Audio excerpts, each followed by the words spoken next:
ಉಸಿರಾಡ್ತಿದ್ದಾರೆ. ಬಿಜೆಪಿಗೆ ಯಾರು ಮಾತಾಡ್ತಾರೆ? ನೀವಿರುತ್ತೆ ಸ್ವಲ್ಪ ಬಿಜೆಪಿ ಅನ್ನಂಗೆ ಕಲಿ ಕಾಣ್ತದೆ ಹೊರಗಿದ್ರು ಕೂಡ. ಏನು ಮಾಡಿದ್ರು ಎಲ್ಲ ಅಡ್ಜಸ್ಟ್ಮೆಂಟ್ ಧಾರ್ ಮಾಡಕತ್ತಾರೆ ಪಾರ್ಟಿ. ಇವ್ರಿಗೆ ಭಯ ಐತ್ರಿ, ನಿಮ್ಮ ಫೈಲ್ ತೆಗಿತೀವಿ ಅನ್ಕೊಂಡು open Siddaramaiah D K Shivakumar open assembly ಆಗತ್ತಾರೆ. ಏಯ್ ಅಶೋಕ ಹಾಂ ಹುಷಾರ್ ಇಲ್ಲ, ನಾನು ಹಾಗೆ ಹೇಳಿಲ್ಲ ಸಿದ್ದರಾಮಯ್ಯನವರೇ, ಸನ್ಮಾನ್ಯ ಮುಖ್ಯಮಂತ್ರಿಗಳೇ, ನಾನು ಹೀಗೆ ಹೇಳಿದೆ ಹಾಗೆ ಹೇಳಿದೆ ಯಾಕತ್ತಿ ಅವಂತರು ಪ್ರಶಂಸೆ ಮಾಡ್ತಾನೆ.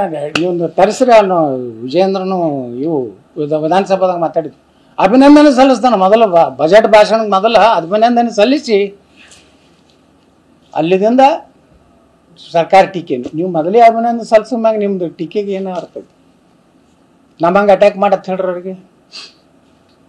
ಅವ್ರು ಎಲ್ಲರೂ ಕೂಡ ನನಗೆ ಬಿದ್ದರು ನೋಡ್ರಿ. ಇವತ್ತು ಸುಪ್ರೀಂ ಕೋರ್ಟಿನ ಥರ ಹೋದೆ ನಾನು ನಮ್ಮ ಫ್ಯಾಕ್ಟ್ರಿ ಸಲುವಾಗಿ. ಇವತ್ತು ಸುಪ್ರೀಂ ಕೋರ್ಟೇ ಇವತ್ತೇ ಆರ್ಡರ್ ಆಯಿತು ಎಲ್ಲ ವೈಲೇಷನ್. ಇವತ್ತು ನೋಡ್ರಿ ನಮ್ಮ ಬಿಜಾಪುರ ಏರ್ಪೋರ್ಟ್ ಸಹಿತ ವೈಲೇಷನ್ ಕ್ಯಾಟಗರಿ ಆಗಿತ್ತು. ಇವತ್ತೆಲ್ಲ ಕ್ಲಿಯರ್ ಆಗೋದು, ಇವತ್ತೇ ಮುಂಜಾನೆ ಜಜ್ಮೆಂಟ್ ಬಂತು. ಅಷ್ಟು ಕಾಟದ ನನ್ನ ಸಲುವಾಗಿ ಇಡೀ ದೇಶದ ಇದು ವೈಲೇಷನ್ ಇದ್ರಾಗ ಹಾಕಿಬಿಟ್ಟಿದ್ರು. ನಂದು ಅವಾಗ ಸುಪ್ರೀಂ ಕೋರ್ಟ್ನಾಗ ಒಂದು 7-8 ತಿಂಗಳಿಂದ ಆಯಿತು. ಇವತ್ತಂತರೂ ಪೂರ್ತಿ ಅದು ಅನುಮತಿ ಕೊಟ್ಟರು. ನನಗಿಷ್ಟು ಕಾಡ್ಯಾರಿ. ನಾ ಯಾವ ಸಿದ್ದರಾಮಯ್ಯ ಮನೆಗೆ ಹೋಗಿಲ್ಲ, ಡಿ ಕೆ ಶಿವಕುಮಾರ್ ಮನೆಗೆ ಹೋಗಿಲ್ಲ. ನಾವೇನು ದಿನ ಇವರು ವಿಜೇಂದ್ರ ಯಡಿಯೂರಪ್ಪ ರಾಘವೇಂದ್ರ ರಾತ್ರಿ ಹೋಗ್ತಾರೆ. ಡಿ ಕೆ ಶಿವಕುಮಾರ್ ಮನೆಯಾಗ ರಾತ್ರಿ ಊಟ ಇರ್ತೈತ್ರ ಅವ್ರದ್ದು. ಮುಂಜಾನೆ 5ಕ್ಕೆ ಸಿದ್ದರಾಮಯ್ಯ ಮನ್ಯಾಗ ರೀ, ಯಾಕಂದ್ರೆ ಸಿದ್ದರಾಮಯ್ಯ ಹೇಳೋದು 9ಕ್ಕೆ ಹೋಗಿ ಹಿಂಗೆ ಎಬ್ಬಿಸ್ತಾರೆ. ಹೇಳ್ರಿ ನಾನು ಯಡಿಯೂರಪ್ಪ ಬಂದೀನಿ ಹೇಳ್ರಿ. ಹಿಂದೆ ಜೆ ಎಚ್ ಪಟೇಲ್ರಿಗೆ ಹಿಂಗೆ ಮಾಡಿದ್ದಾರೆ. ಯಡಿಯೂರಪ್ಪ ಒಮ್ಮೆ ಹೇಳಿದ್ರು, ಯಡಿಯೂರಪ್ಪನವರು ಸಾರಿ ಜೆ ಎಚ್ ಪಟೇಲ್ರು ಆರಾಮಿದ್ದಲ್ಲಿ ದಿಲ್ಲಿಗೆ ಬಂದಿದ್ರು. ನಾ MP ಇದ್ದೆ. ನಾನು ವೀರಣ್ಣ ಚರಂತಿ ಮಟ್ರು ಲಿಫ್ಟ್ ಇಳಿದು ಬರ್ಲಾಕತ್ತಿದ್ವಿ. ಜೆ ಎಚ್ ಪಟೇಲ್ರು ರಿಸೆಪ್ಷನ್ದಂದು ತಮ್ಮ ರೂಮ್ ಹೊಂಟಿದ್ರು. ಅವ್ರಿಗೆ ಭಾಳ ಅಂದ್ರೆ ಇನ್ನೇನು ಭಾಳದು ಅದು ಆದ 3 ತಿಂಗಳಿಗೆ ಅವ್ರು ಇದಾಯಿತು. ಜೆ ಎಚ್ ಪಟೇಲ್ರು ಬಂದಾರ, ನಾವು ಇಬ್ಬರು ಕೂಡಿ ಹೋಗಿ ಮ್ಯಾಕೆ ಕೂತೀವಿ ಅವ್ರ ಬಳಿ. ಅವ್ರು ಹೇಳಿದ್ರು ಜೆ ಎಚ್ ಪಟೇಲ್ರು ನನಗೆ, ನೋಡಪ್ಪ ಬಸನಗೌಡ, ನಿಮ್ಮ ಯಡಿಯೂರಪ್ಪ ಮುಂಜಾನೆ 5ಕ್ಕೆ ಬಂದು ನಾನು ನನ್ನ ಕಾಲು ಬಳಿ ಕೊಂಡಿರ್ತಿದ್ದ. ಇಟ್ಟಿಟ್ಟು ಲೆಟ್ರ್ ತೊಗೊಂಡ್ಬಂದು ಎಲ್ಲ ಸಹಿ 5 ಗಂಟೆಗೆ ಸಹಿ ಮಾಡ್ಸ್ಕೊಂಡು ಹೋಗ್ಯಾನಪ್ಪ. ನಾನು ಸೋಲ್ಸ್ಲಾಕ ಅವನೇ ಕಾರಣ ನಿಮ್ಮ ಯಡಿಯೂರಪ್ಪ ಅಂತ ಜೆ ಎಚ್ ಪಟೇಲ್ರು ಇವತ್ತು ಹೇಳ್ತೇನೆ. ಅಂತ ಒಳ್ಳೆ ಮನುಷ್ಯ ಅವ್ರು ಜೆ ಎಚ್ ಪಟೇಲ್ರು. ಪಾಪ ನಿಜವಾಗಿಯೂ ಒಬ್ಬ ಒಳ್ಳೆಯ ಮುಖ್ಯಮಂತ್ರಿ ಅಂತ ನಾವೆಲ್ಲ ಅಭಿಮಾನ ಪಡ್ತೀವಲ್ಲ. ಆ ಮನುಷ್ಯ ಹೇಳಿದ್ರು ಈ ಯಡಿಯೂರಪ್ಪನ ಕಥೆ. ಕಾಲು ತಳಗ್ರಿ ಕ್ವಾಟ್ ಮ್ಯಾಗ 5 ಗಂಟೆಗೆ ಬರೋದು, ಬಂದು ಎಲ್ಲ ಸಹಿ ತಗೋದು, ಇಡೀ ಶಿಕಾರಿಪುರದು ಅವು ಇವು ವರ್ಗಾವಣೆಗೆ.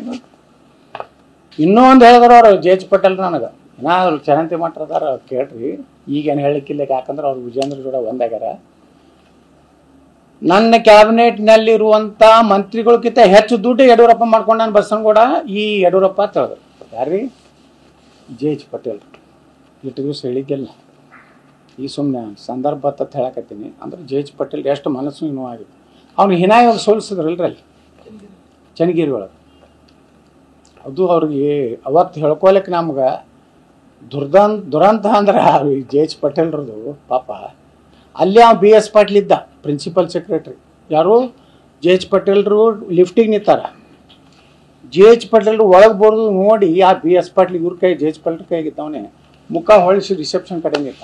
ನಾವೆಲ್ಲ ನಾನೇ ಸಾಕ್ತೀವಿ, ನಾನು ಚರಂತಿ. ಅಧಿಕಾರ ಅಂದ್ರೆ ಎಷ್ಟು ಕೆಟ್ಟರು.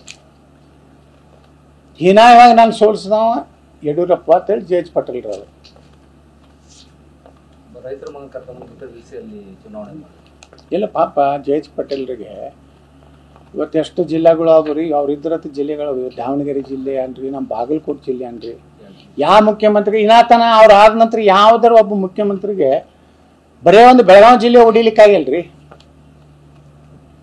ಬೆಳಗಾವಿ ಭಾಳ ವಿರೋಧ ಆಯ್ತದ ಬಿಟ್ರು ಜೆ ಎಚ್ ಪಟೇಲ್. ಕಂದು ಇವಷ್ಟು ಜಿಲ್ಲೆ ಯಾವ ಜೆ ಎಚ್ ಪಟೇಲ್ರು ಮಾಡಿದ್ರಿಂದ ಇಷ್ಟು ಜಿಲ್ಲೆ ಅವ್ರು ಹೊಸ ಜಿಲ್ಲೆ.